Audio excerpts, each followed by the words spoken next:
Hello, a quick one on which temperaments say what they mean and mean what they say.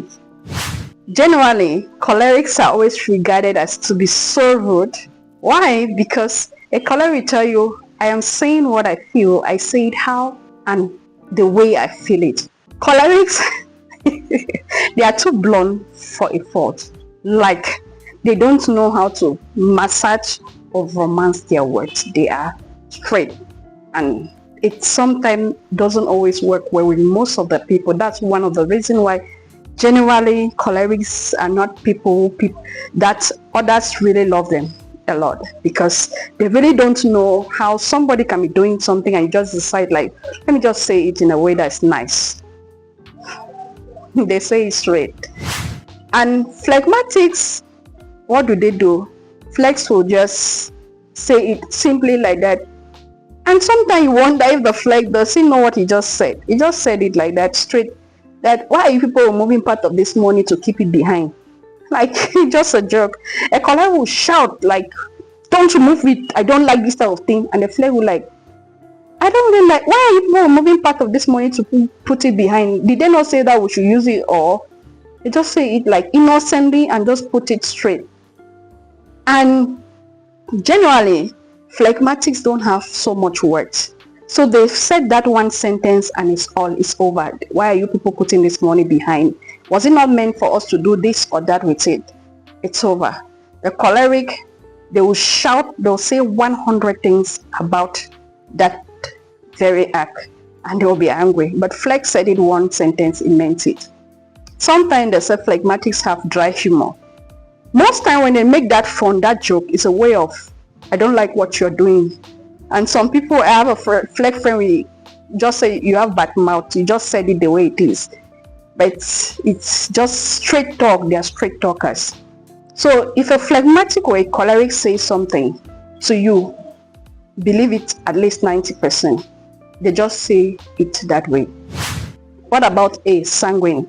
Sanguines are flattery by nature. So a sanguine can be say, oh my friend, I have a sanguine sister. She'll say, oh my friend, I've missed you. And then later she'll just turn and look at me and say, Kern. Sister, I have to learn to kern. Kern means what? To be cunning. It means they could not exactly like you or what you're saying, but they just jokingly said, oh my friend, you know you're the best on earth. Whereas in their heart, you are not the best. In fact, the things they'll say after you, behind you, is the one the choleric will say in front of you. And so you might be mistaken to so much like the sanguine is always my friend, whereas the things they say behind you is worse than the sanguine, the choleric that you hate, that is saying those things in front of you. My friend, oh this, that, and that.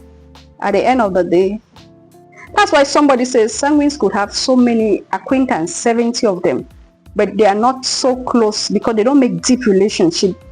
Even when they don't trust you, you might think they're your friends. It's only them who knows who is their real friend. So if a sanguine is talking here with you, he comes and meets you in a party, he will discuss everything, and suddenly you will think that you found or met a new friend. But they go home, you start calling them, they're not even picking. They say, this is a guy I just met in the party.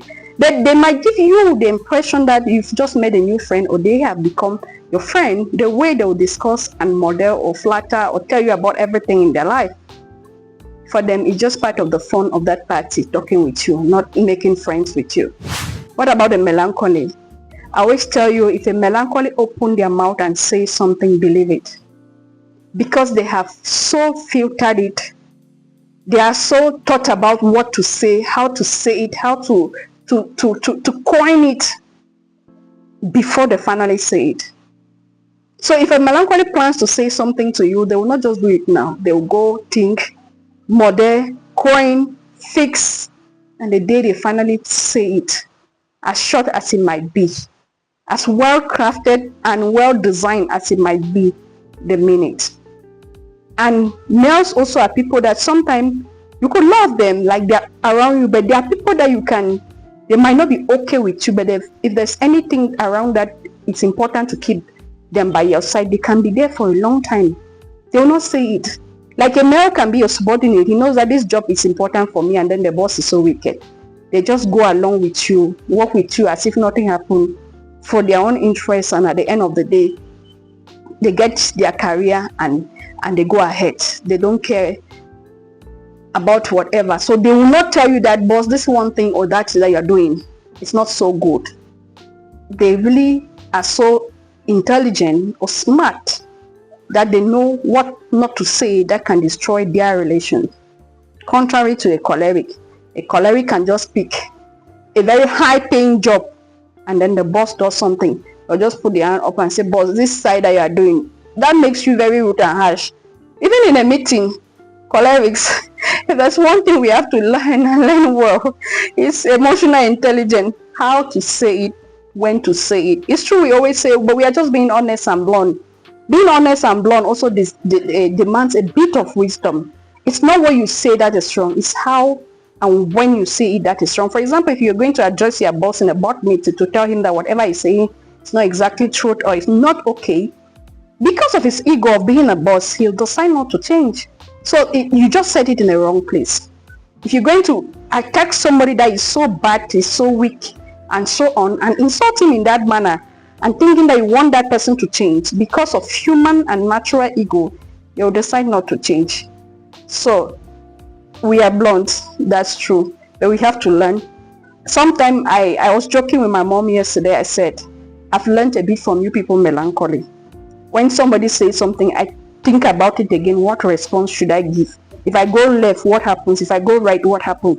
So sometimes we have to borrow a bit from the melancholy to think before we talk, and sometimes we have to borrow a bit from the sanguine to flatter when it's not the right time to talk. We have to learn that. Hello, have a nice day. Ciao.